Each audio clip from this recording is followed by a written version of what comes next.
Good morning. Today's talk is about how you really need to adapt and how you can adapt to to a world that's on fire. Literally in Europe, the world's on fire. And in America, the politics are on fire. Pretty soon, our world will be on fire again too. Closer to home, if you're listening in Europe or that part of the world, you're literally on fire and having heat waves.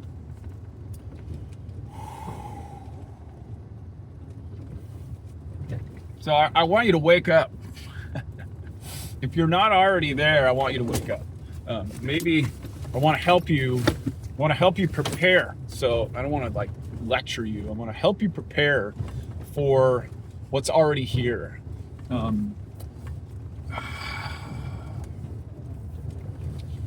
If you're feeling hopefully you're already feeling. You're not going to be watching this unless you're feeling the stress and the chaos of the world that we're in right now.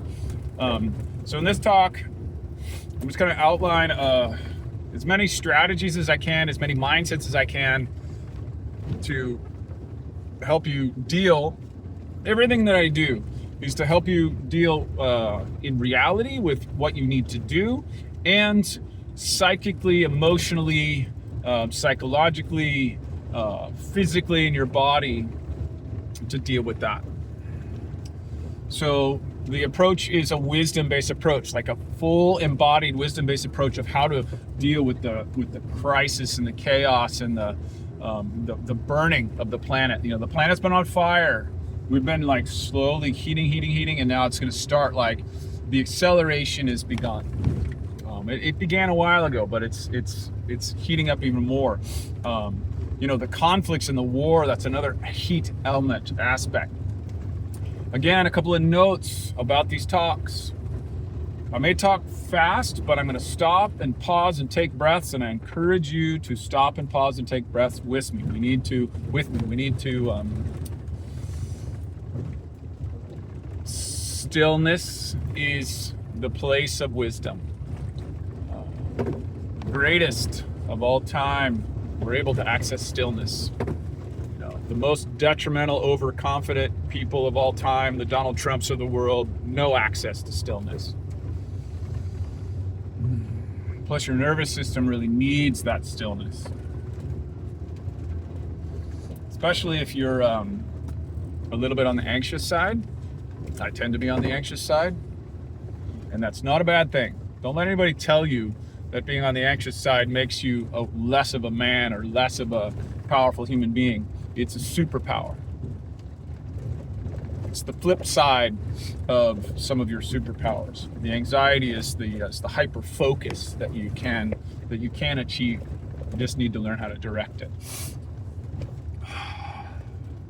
So another aspect of these videos is that I encourage you to just not be focusing on the dopamine hit. You don't need constant stimulation in the form of sounds and sound bites and visual stimulation. That's all. It's okay, but that's something to take in small doses. So these talks are designed to be more just like podcasts, just kind of in the background. Listen to them, drive your car, do something else. Or just sit and relax and listen.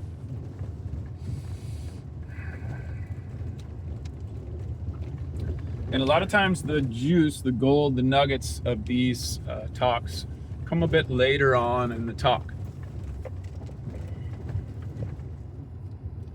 Back to the topic at hand. Let's all wake up and start working in this. Start adapting to this new world that's on fire. So we can still have our activism, we can still have hope that we can turn things around, but you also have to be realistic and see what's happening, see the direction that the ship is going in and the direction it's been going in. For 10,000 plus years, the human race has been raising the natural world and replacing it with the built environment at pretty much any cost. So that's, and I don't think that's all bad. We need to honor I'm driving in this car and on this road, and I'm using an iPhone. I'm not using an iPhone, I'm using an Android.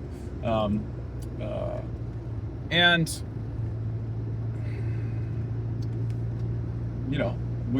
I'd be a total hypocrite. We'd all be total hypocrites if we didn't honor the importance of that aspect of our life.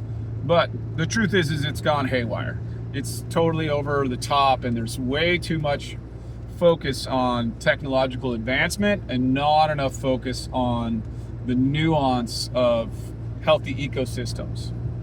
So I've said in many other talks, and I'm going to say it again right now, one of the most beneficial things that you can do is start to relate to yourself, not as an individual, but as a collective. So you are a collective of cells, a collective of evolution, a collective of community relationships, social relationships. In my book, I talk about transforming your personal ecosystem so you're not relying on willpower. You're redesigning the roles in your ecosystem, the rituals in your ecosystem, the relationships in your ecosystem, and the actual physical ecosystem around you. So what we need to do individually, as we're dealing with the world on fire, is to start to build. It has to be from the ground up. So it's not from the top down. It's not going to happen. There's not going to be any leader in America or any other country that's going to jump to the forefront and solve all these problems. These things that have been put in motion are accelerating. And if what's going on, the direction we're heading is any indication, it's getting worse, not better. Now, I don't want to be a bummer. I don't want you to just this isn't a bummer talk. I mean, in a way it is, because the world that is not going to be here in 10 years. It's not going to be here in 20 years. It's going to be radically altered and continuing to alter in many ways faster and faster because of our obsession with progress and technology. That's the price that we pay. The price that we pay for all of our techno gizmos is unintended environmental, social chaos that's on its way. But if you look at it from another standpoint, this is also a great opportunity for you as an individual to live out your heroic journey. We don't watch movies and read novels about people who have just peaceful, easy lives where nothing's going wrong. We are drawn to the challenge of facing big, monumental shifts. And how do we face those individually? So one of the ways to become a more resilient human being and be more adaptable and adapt to this new world that's coming is to see it as your journey, your epic, heroic journey.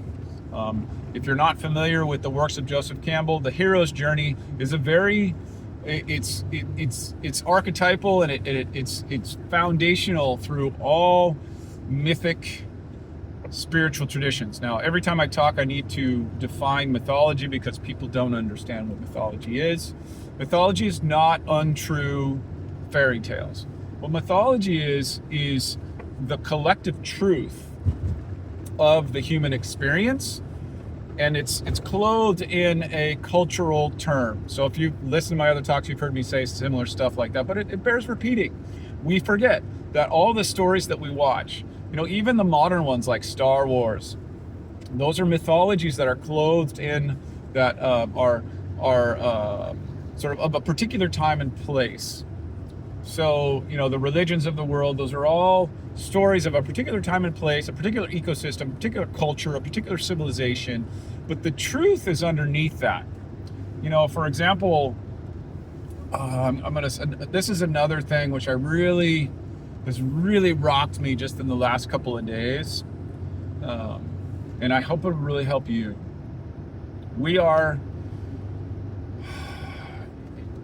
You have in your body the collective wisdom of 380, I think I said 4.3 billion years last talk, but it's more like 3.8 billion years since the beginning of life. 4.3 I think is the Earth. So 3.8 billion years ago, actually, I don't know if I got the numbers right. Don't worry about the numbers. When life started on Earth.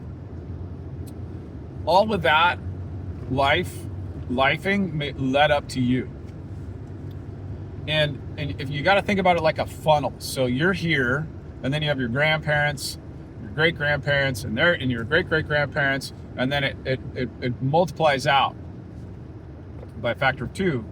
And so if you think about it, you're just this giant funnel of beings that have funneled into you. It's a huge funnel. And here's the crazy part about that.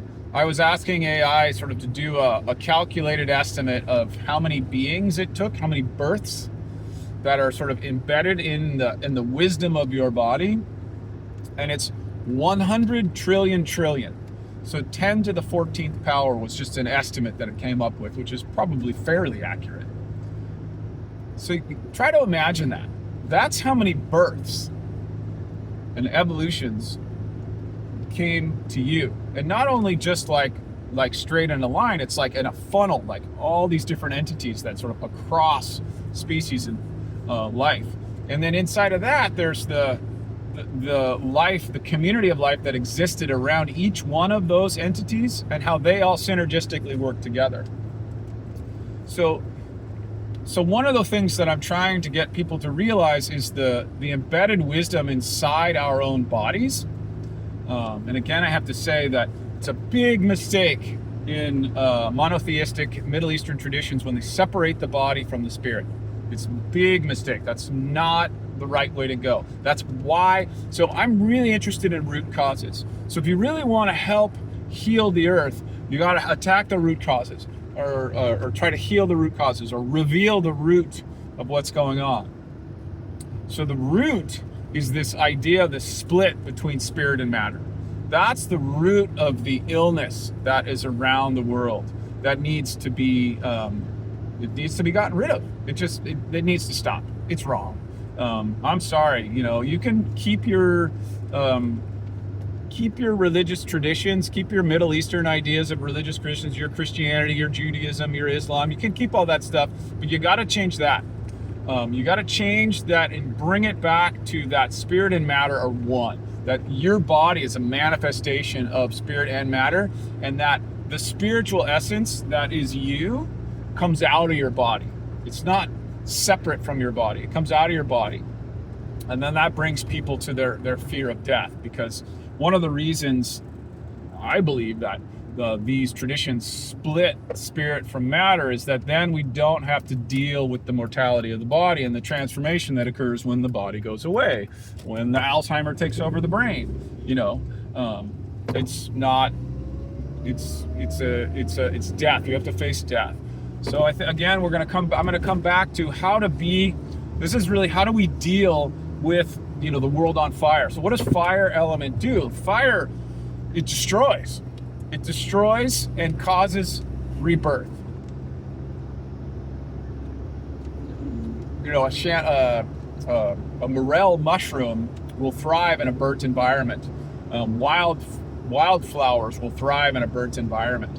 So it's not devoid of life. It's not like life is going to end, but it's certainly going to be transformed.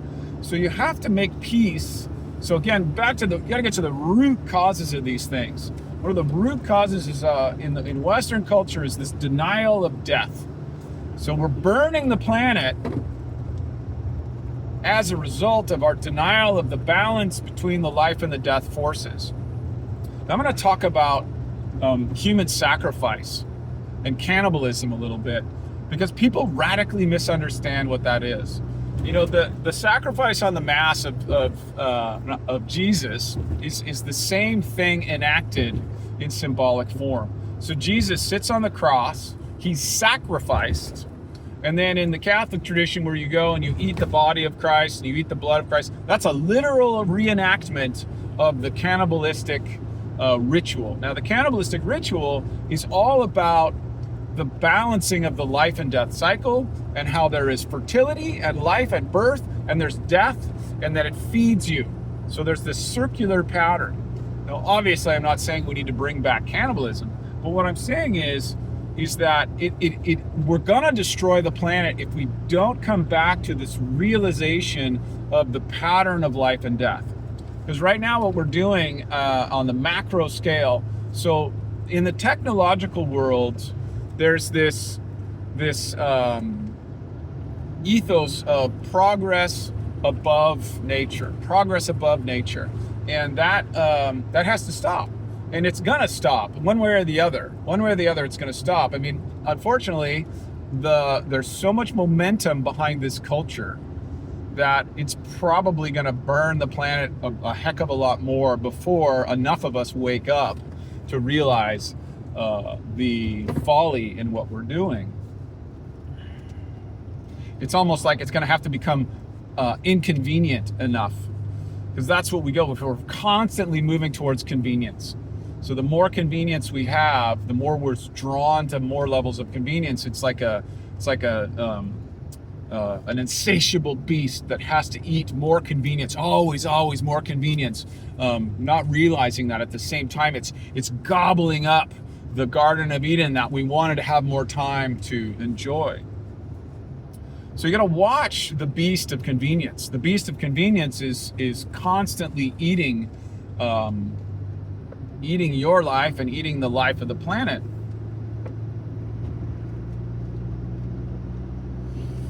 Breath break.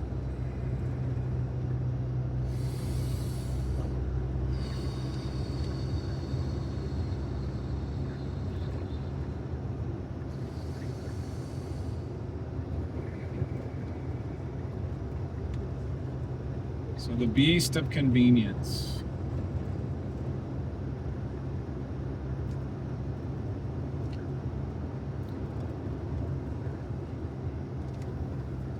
So that beast of convenience, the insatiable beast, that's in lots of mythic traditions. There's lots of mythic stories of the insatiable monster that will just continually eat and eat and eat and can't be satisfied, or an insatiable human that eats and eats and eats and eats and never feels full.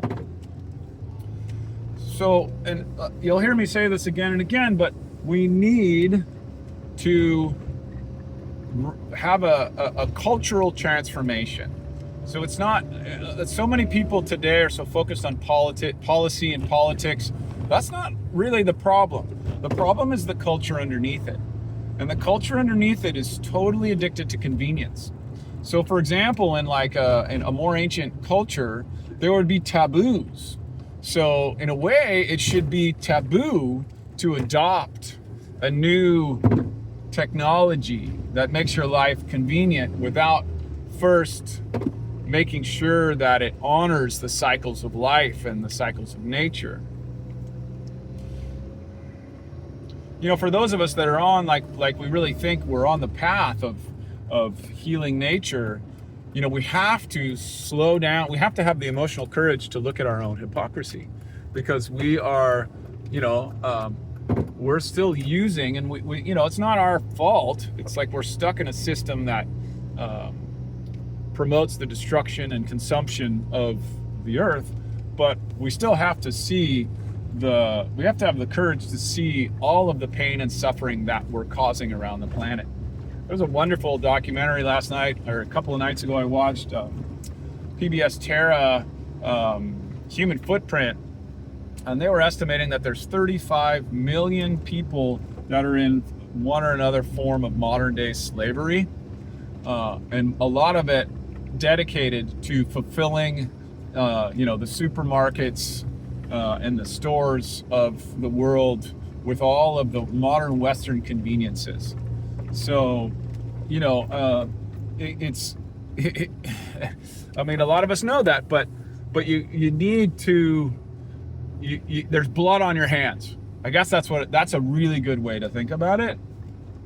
Before you go to virtue signaling because, you brought your plastic bag, you didn't use a plastic bag, you brought your cloth bag to the store, just realize that there's slaves underneath your fingernails. There's slave blood in your fingernails because of the choices that you've made.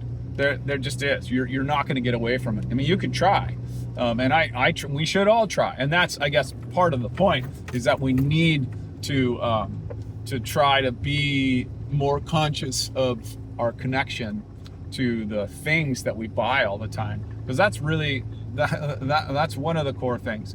And I've been thinking about a lot. There's this new idea that somehow the corporations have made it our responsibility for their polluting, and I think that's true, but it's also a double-edged sword, because we have to demand that the corporations change.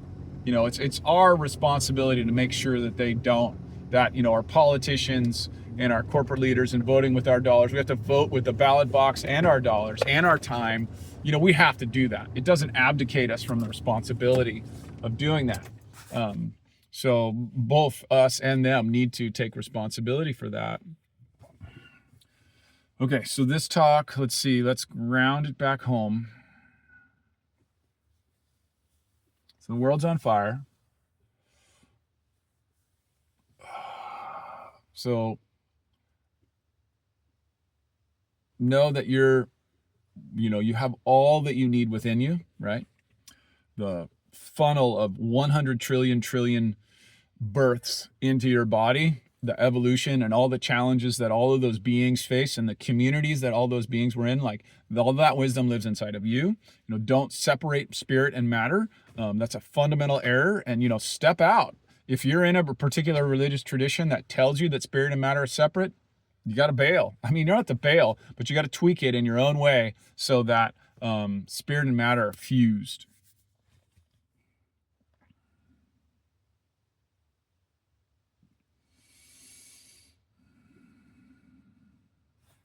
I don't really have much time more to talk, but the other thing I want to say is that we need to start developing alternative systems.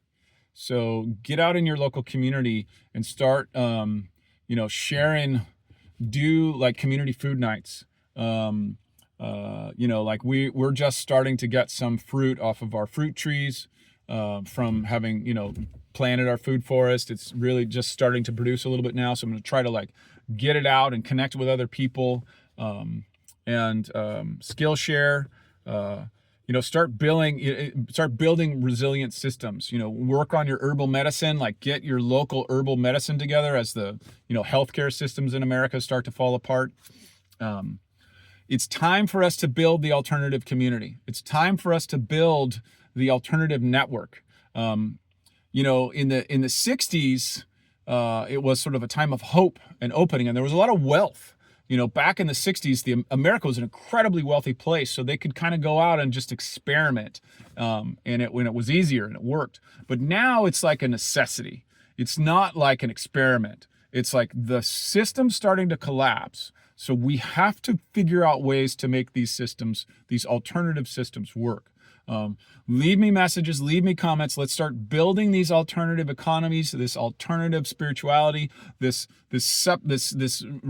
from the ground up society that's going to care for our needs. And then hopefully inside of that, some organic movement will occur, which will trickle up to the leadership. But I'm not going to count on that, because, the techno progress ethos of man's intellect dominating nature, it's got so much momentum on it. It's going to take a long time to turn it around. It's not going to happen in our lifetime. I guess that's probably something you just got to deal with. It's not going to happen in our lifetime. We just have to keep saving pockets. As your climate in your area starts to increase in temperature, and then the beetle infestations come in, or whatever happens in your community, you got to figure out how can you save a little microcosm of vitality inside of this changing place. For example, on our homestead, I'm looking into more, heat tolerant trees, more drought tolerant trees, more ways to stop the water upstream so that it slows at a check dam and goes down and filters into the groundwater as rains in our particular area get more intense and less frequent. And then the last thing I guess I'll say is that as we're dealing with the world on fire, all of the challenges and the uncertainties,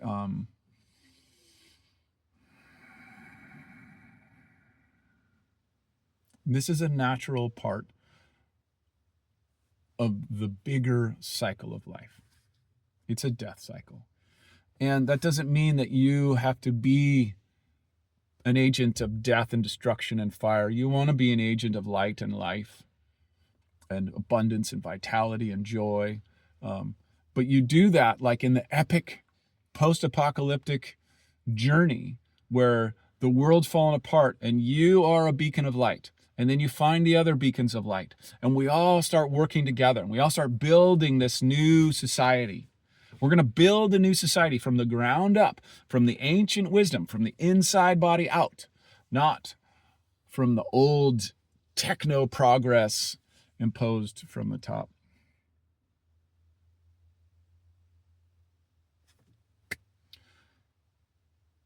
Again, I'm going to do some group activities, so leave a comment below. In the main page in the description section of the YouTube channel, you can click on the link for a consultation if you're needing personal help. I'm also looking for people who want to do one-on-one coaching on screen so we can help people work through their problems that way. Soon I should have a link up for signing up for our email newsletter as well in the description. So have a wonderful day, and we'll see you maybe tomorrow.